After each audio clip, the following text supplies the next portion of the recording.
Salam. Salam azizlar, Milaniki muşaqtalar xayrlik bo'lsin. Bugun 2026-yili 3-oyning 18-kuni. Kuniga chorshanba.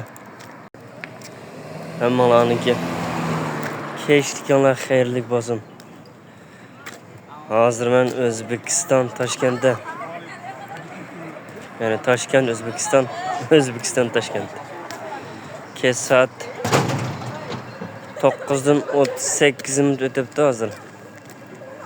Hozir nimaga mandim? Zalga chiniqqali. Asli necha kundan o'zi soat 8 bilan chiqib qolayotgan zalga. Bu ozroq ishlayapti. Shuni tugatguncha kech bo'lib ketdi. Yani hozir 10 yaqinlab qolibdi. Yani bir saat zalda bo'lsam, ondan so'ng uyga kirikdim. Ashta gaplar, qarindoshlar.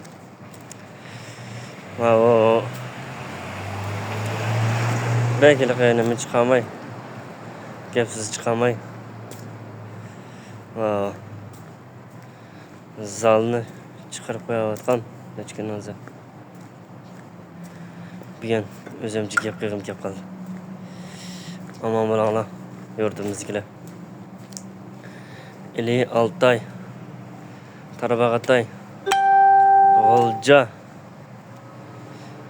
Turpan Qumul, Aqsu Qaramay, Shixanzi Bo'rtala,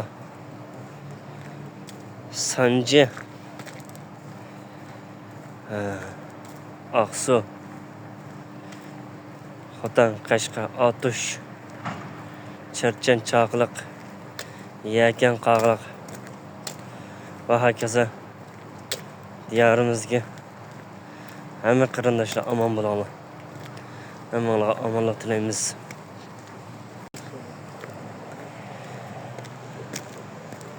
Bizni tanımagan, biz tanıydigan va tanımaydigan ağın birodar bu siyarlar, ata-ona urug' tuqqanlar, xo'lim qo'shnilar, hammalar omon bo'linglar.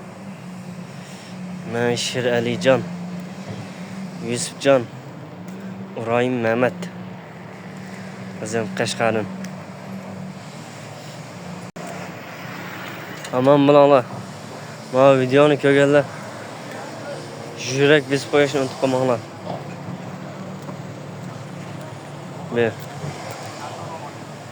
Endi bag'nim qilmasmi bu? Jiqroq edam ko'rib qolsa ajab emas. Jiqroq edam deganimiz shu atani urib tuqqan do'st birodar, qo'lim qo'shnilar, savoqdosh. Shu yaxshi o'tgan.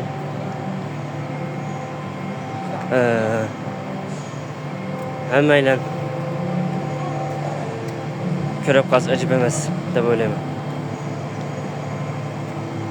Hammalarga salom yo'llaymiz. Aman bo'linglar. 2026-yil 3-oyning 18-kuni. O'zbekiston Toshkent. Yani Toshkent O'zbekiston. Mana men zalga keldim hozir.